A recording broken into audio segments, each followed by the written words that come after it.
Hi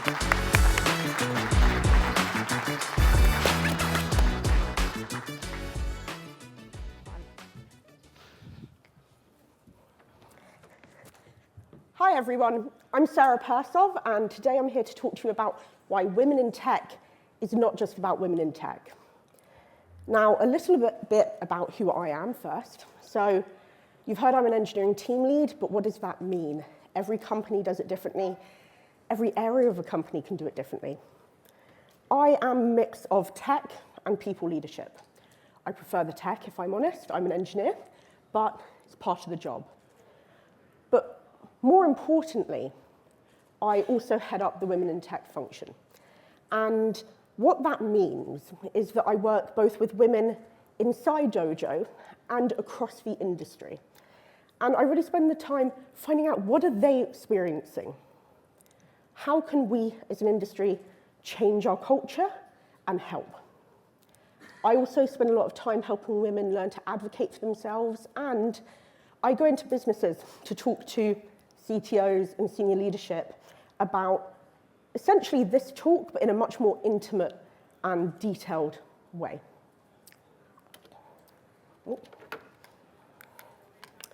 So the general kind of talk here is going to be, what are women actually experiencing? And I'll explain why this is critical in a moment.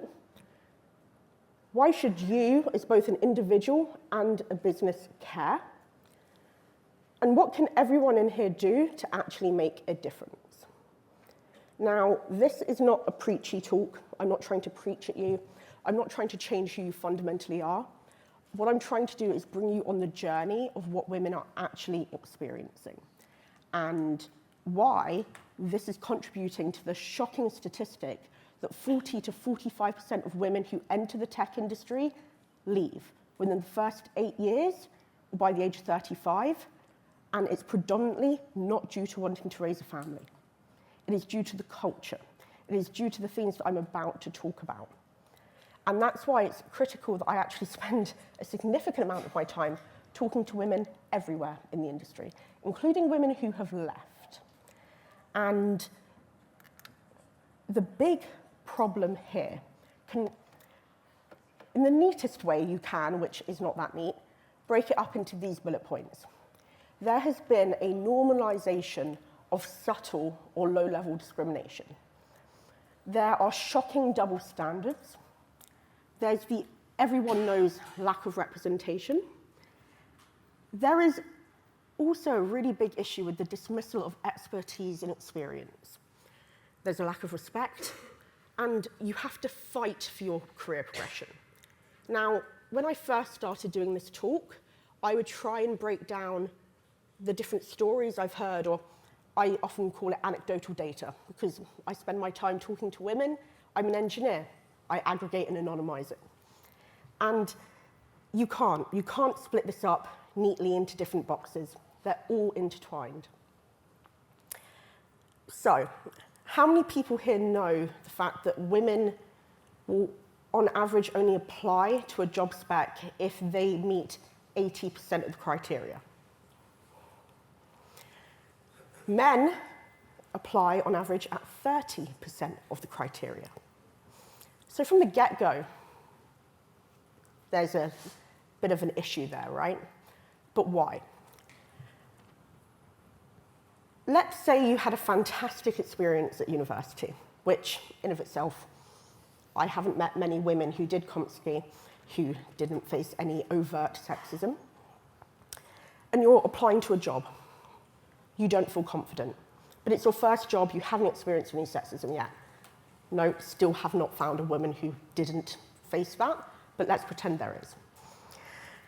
There's this really weird thing that's happened in the industry where women are expected to be superwomen. I often hear, after talks like this, actually, the best members of my team are women. They do everything. They're superstars. They're Wonder Woman. You know, they handle all the meeting notes. They handle, looking after people. They're the ones who notice if someone's upset. They get put into a pastoral care mode. But that isn't taken into account. In an interview, these biases, and they are unconscious bias is still a big thing, is really evident.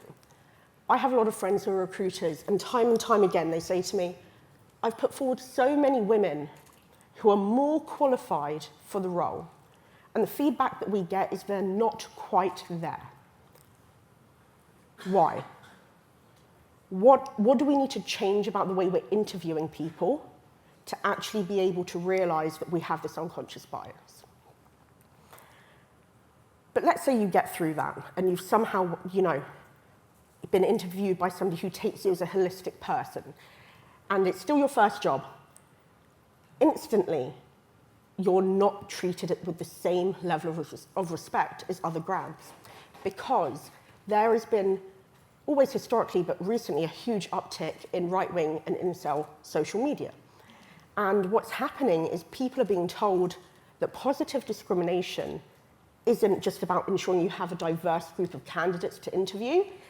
Actually, they're told the only reason that woman got the job is because she's a woman. She's not qualified.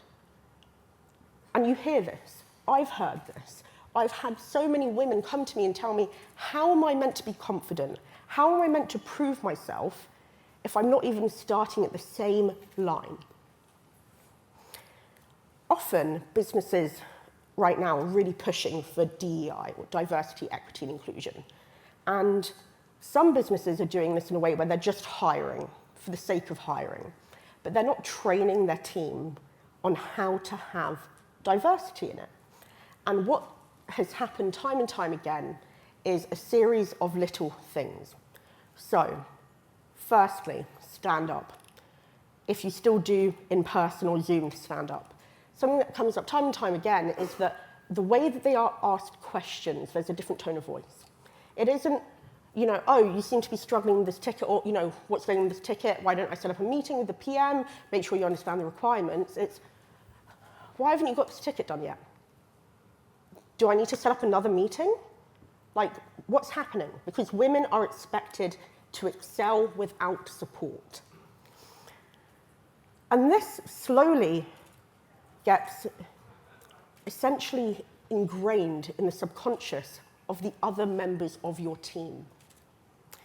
Now, something that I think we all know but we don't think about is that when you first enter an industry or your first job or a new role, you subconsciously mimic those around you, but in particular, you mimic your manager, because that is the best way to fit in, and therefore you have job security. But let's take that a step further, because your manager will have done the same thing, and their manager will have done the same thing. And what this all comes down to is the way that women are subconsciously being treated. So every day in stand-up, there's this tone. You can't call this out. You can't say, why are you talking to me in that way? Because it's subtle. And there's this idea that you're not performing, but nobody can actually say why. Nobody takes into account all the meeting notes, the organizing confluence or notion now, all the other extra little bits that are critical for the success of an engineering team. But let's take it a step further. Who has team socials, either in person or online? Great. How many times have you been in a social where you cannot connect to anybody in your team because they're talking about something that you have no interest in? We're not talking work here, hobbies, social, things like that. You just cannot get in. I've seen a couple of women and men put their hands up. Fab. Let's say this happens every week. The bonding of a team is critical for the success of a team, but also for your own career. Because let's say it's been 6 months, and it's career, trust cycle, whatever you want to call it. You want to go up for a promotion. Your manager is sitting there and thinking, and they know that Jack's wife is pregnant, and she's having a really hard time, and that's why he's really tired, and that's why he's not performing the same amount, because every Friday you guys go and play football together, and then you go for a beer and you bond. He knows that Dave is going through a divorce, and he's really struggling, but he's throwing himself into work. He's missing the bit, he's missing the little bits here and there, but that's because he's overwhelmed, but he's trying so hard.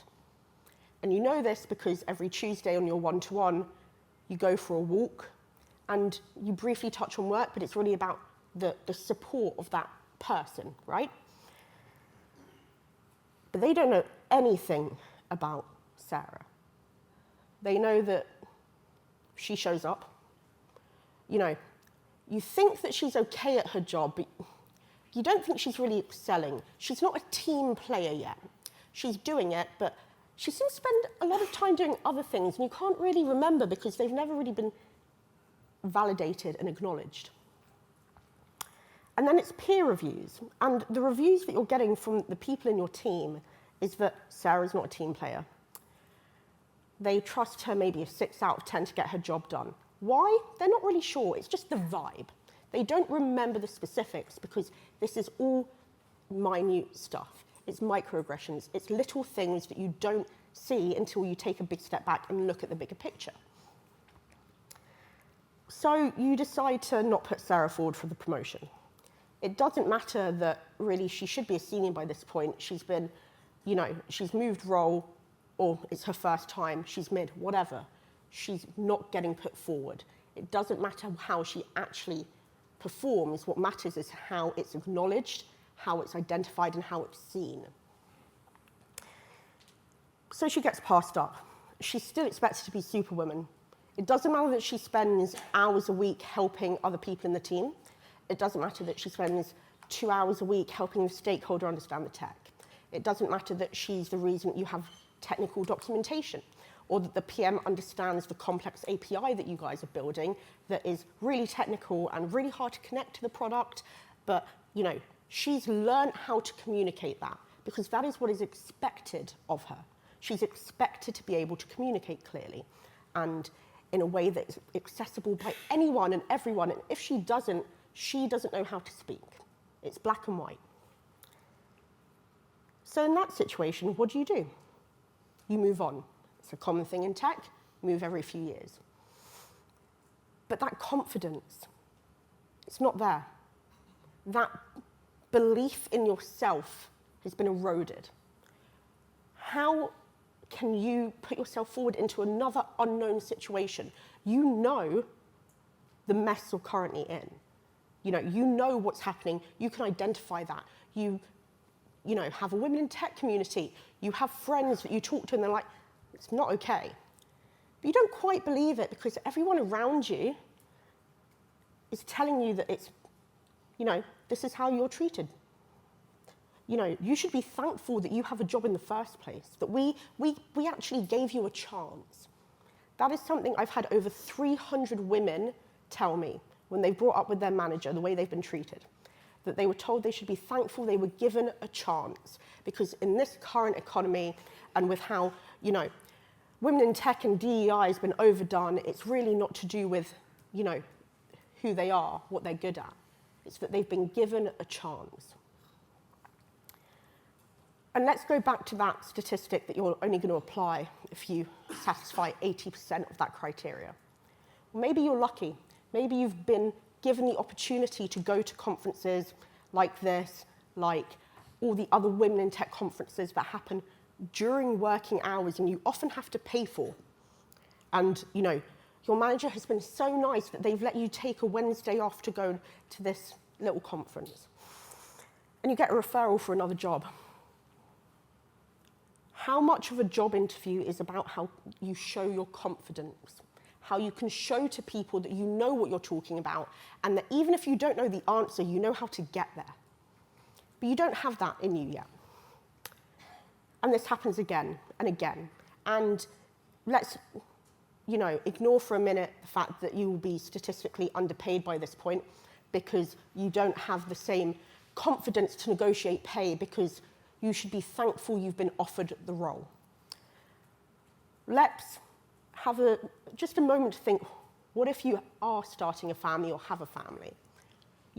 Paternity leave in this country, it's not fantastic. Some companies offer it, but there's still in the entire way our society works, that women are the predominant caregivers for children. That the kid's sick, they're the one taking the day off, not the dad. I've had so many men tell me they are shocked I one day want children because I'm career-driven. Most of these have been men who are fathers, because to them, having children is just, okay, that's what they wanted. It doesn't impact their career. If anything, it makes them look better, because they occasionally here and there will be like, oh, sorry, I need to work from home, my kid's sick. Not, you know, they have to take time off all the time to go to hospital appointments, stuff like that. And you reach a stage where you've built up support, you've built up a community, you've started being honest with your partner about all the things that you're dealing with, and why is it that you come home after every social and you're like, I should feel great, but honestly, I kind of feel like crying. I sat there for an hour and a half, sipped a drink, and had about 5 words. And when I said to them, guys, can we talk about something that I'm also interested in? I was told I should learn about football more. Just to be clear, I get this from more than 40% of the women I speak to, is the football thing. Not to say that women can't be into football, it's just the most common example that comes up. What would you do in this position? How would you feel when you're looking at your child who's growing up and you're trying to teach them to treat people with respect, to treat people fairly, equitably, to teach them with confidence and knowing who they are? And you're hit with the realization that you are not doing this for yourself. You're not advocating for yourself. You are allowing others to tell you who you are. You leave. The tech is fluid, right? Squiggly careers. It's not just writing code. There are so many different parts of it. And this is applicable to not just engineers, it's just those are the majority of the women I've interviewed, and I am an engineer. You leave, right? That is the logical conclusion. You can get a job in another industry, or you can take some time off, regroup, and then decide you just don't have it in you to fight constantly, to be constantly covertly told you're not good enough. Because none of this stuff is overt, none of this is obvious, you know, except for in university where I once got told women can't think code, which apparently still gets said. Also, occasionally people still tell women to smile more. They're not smiley enough, apparently. You're not using enough emojis. You're coming across as rude because you're not engaging in the way that they expect women to engage. And even this, when called out, when I've called this out myself, I was told, this isn't sexism, this is just that you're rude. You know, you're telling people what to do. Well, yes, my job at the time was to tell people to not do certain things so I could fix it. Why should I tell them for the 5th time with a smiley face and 3 exclamation marks and a thank you so much, I really appreciate it, when a male colleague literally copied and pasted what I said and was instantly respected? Now, I'm very much running out of time, but hopefully you can see how all of these bullet points here, all these different things, they're so connected. And I think it's really important to be clear here. The majority of the time, this is not conscious behavior. And it really needs to be acknowledged that, you know, this isn't happening by people who are purposefully, most of the time, going out of their way to have this impact.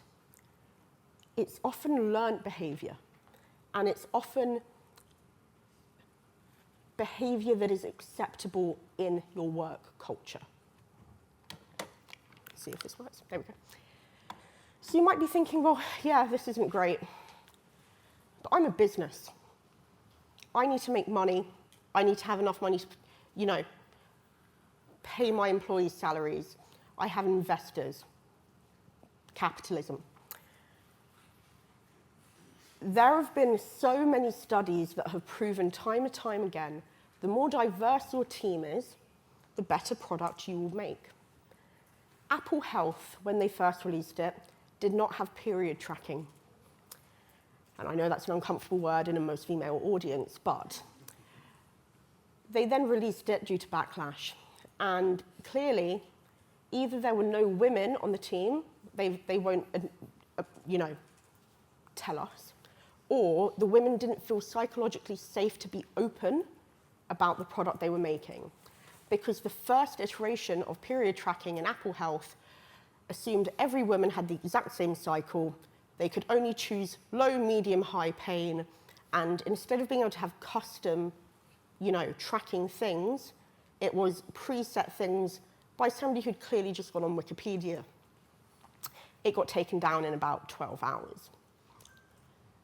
Think of the amount of time, energy, and money that they would have spent without looking at this from a diverse point of view. Let's think of AI for a minute, as it's on everyone's mind. They've proven time and time again that facial tracking, which uses AI, really only works for white middle-aged men. When I was at university, I, for a friend, did an experiment with them where, and I would say I'm relatively recognizable, bright pink hair, it helps. Apparently, if I took off my glasses and took off my makeup, it couldn't recognize me. Now, let's take into account that our population isn't just middle-aged white men. There are middle-aged men of all ethnicities, as well as women, as well as all ages. It's really important that people understand diversity is critical, especially if you ensure that your team is open and ready and okay with being uncomfortable to hear views they aren't comfortable with, or being told, hey, we're missing a major feature, we're going to have to push this back. It's really important as well to understand that if you don't have an environment that actually is inclusive and is flexible and has that psychological safety, but particularly in the terms of women in tech, women will leave your company. The less women there, like if they joined the company and there are a bunch of women and all the women start leaving, even if they're not talking and they're not being honest and truthful, because often they don't actually identify a lot of these behaviors, by the way, as something that is wrong. They just assume this is how they should be treated. Women will kind of go, well, I should probably leave as well. On the flip side, the more women you have, the more diversity you have, the more that will come. Because people ask, like women ask women. I get messaged every single day asking me about what it's like to be a woman at Dojo, what it's like to be a woman at companies I haven't even worked at, but do I know someone who works there because they want to know and they don't want to join, a culture that isn't safe for them. And ultimately, you want to be a better person. That's kind of a caveat there. Not everyone does, but at least during work hours, in work situations, you want to be a better person so that the talent that you have invested in and spent money on recruiting and spent money on external recruiters and all this don't leave because you're not promoting and supporting them enough. And I'm very much now running out of time. So it's not all doom and gloom. Things are mostly on a positive trajectory. There's been a little bump because of TikTok and the likes of Andrew Tate telling young men who are very feeling harsh in the current harsh environment that the only reason they're not getting that job is because a woman has taken their place, not because of, I don't know, you're in one of the most competitive industries in the world at the moment. But things are getting better. And there's things that everyone in this room can do, regardless of if you're male or female. And this is a really important part. Just because you are a woman, that doesn't mean you haven't internalized some of this stuff, or that you don't have time to speak to the junior engineers every day. You don't have the capacity to go out and do what I do, which is going and talking to women and finding out what's happening, right?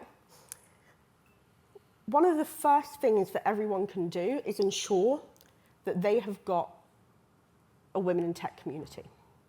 And what's really important here is that this should not be free labor. This should not be an extra added thing that women are just expected to find the time to do. This is an actual focal point of understanding that people need support. You need to treat people as people, not cogs. And ensure it's safe. Ask your female colleagues and people who are way below you on that hierarchy what is actually going on, and make it clear that this is safe for them to talk about. They can insult you, they can insult your company, they can be honest and open, and they will not get any retaliation. Because one of the biggest things that stops women talking about this is they get retaliation, and that makes it even harder. If you're already struggling for progression, and you're struggling for a pay rise, you're not going to come out and be honest and go and tell your manager's manager that this person isn't treating me right. They're making these comments. They're isolating me. You know, you have to build evidence. That's hard. But you have to have the courage to know that this could really blow back in your face. So find out what's happening. The other side is that as leaders, you are the people that actually need to start having frequent self-reflection on both your own behaviors, but also the culture of your company. You need to actually be aware of these microaggressions and look out for them. And this is a habit. This isn't something that is like, oh, I'm going to do this once a quarter and things will be magically solved. Like any change, this is something that needs to be purposeful. This is something that you need to actually choose to do. And be aware that things can be uncomfortable, and that isn't a problem. Just because it's uncomfortable, that doesn't mean it's bad, that doesn't mean it's wrong, but more importantly, it can mean that it's the right thing to do, because people are uncomfortable with realizing that they have done something often, and I must emphasize this, not on purpose, that has had an impact in a negative way on another human being. That ultimately, a lot of people, you know, you may really respect that person. Just the way that your respect is coming out is different compared to the way that your respect is coming out for other people. And you need to, especially as leaders, be open about this journey with the management below you. Because in the same way that people mimic their managers bottom up, when you start changing and saying and showing that things need to change, they will start following. And honestly, it doesn't matter if they believe it. And this is something that I get asked a lot. I'm not here trying to change who people are. That would be a miracle. What I'm trying to do is get people to be aware of how they are impacting the people around them in work, work culture, bonding, after-work socials. If they want to go home and be a sexist, racist arsehole, fine, as long as it's not happening in work. And lastly, calling people out. And this is a really tricky one, because calling people out is a perilous thing to do. You have to find the balance. And this is where that uncomfortableness is critical, because please don't do it in front of a room of people. Like if somebody's out of line and they're, targeting a single person, you making a big fuss of it in front of everyone is humiliating. And it singles that person out, and it really isolates them more. The way to do it is take them aside after. Tell them, look, I know you probably didn't mean for this to come across that way, but this is how I interpreted that, and this is how I would have felt if I was being spoken to this way. Let them be defensive, because that means they care. If their response is like, yeah, and, that's a completely different conversation. But let them feel emotion. I often say that one of the greatest feats of man is that they've somehow convinced the world that male anger is not an emotion and female anger is. How many times have people said, oh, she's being overly emotional because she's actually just raised a problem? Women aren't allowed to feel emotion and men are. And we need to move towards a culture where everyone can feel emotion and feel defensive, but have the space to work through it and go on a journey and support them. The flip side to calling people out, though, is that you also need to make sure that the person who is being targeted knows that you saw this. They need to know that it's not okay and that you've actually already taken action because you're not happy with this behavior in your company, in your culture. You know that it's not okay. You know that we need to improve. What support do they need? Maybe you don't have the capacity to support them. Maybe you have a really small startup and there's like 5 of you, right? You don't have enough women to have a women in tech community. That is where you need to ensure that they have the space during work hours to interact with external women in tech communities, to build that support network, and that you are actively encouraging them to do it. It's not like, yeah, okay, fine, I'll let you go to this thing. It's, I want you to go to this thing. You're going to learn. You're going to feel more supported. Because ultimately, when you have people in your team who are happy and feel acknowledged and supported and seen, they're going to be more productive. They're going to work better as a team. You're going to get that product out quicker, and you're going to make money quicker. Now, I've touched on a lot of little things here because of the time, and I've run out of time. If you do have any questions, I believe there's a Slido that after the event they're going to put like in a blog or something I can answer questions. Also, please feel free to talk to me on LinkedIn, in person, on the chat thing on the app. And I think the biggest thing that I can really hope that you take away from this is that there are things happening around you that you will not notice because you've not experienced them, or you haven't experienced them in a really long time and you've kind of forgotten. And that this doesn't ultimately make people bad. Like, it's not black and white. It's all nuanced. And that it's a journey that you have to actually dedicate yourself to. But by dedicating yourself to this, you are going to build better products. You're going to have happier teams. You're going to have healthier cultures, which ultimately will become self-thriving and self-flourishing. Thank you so much.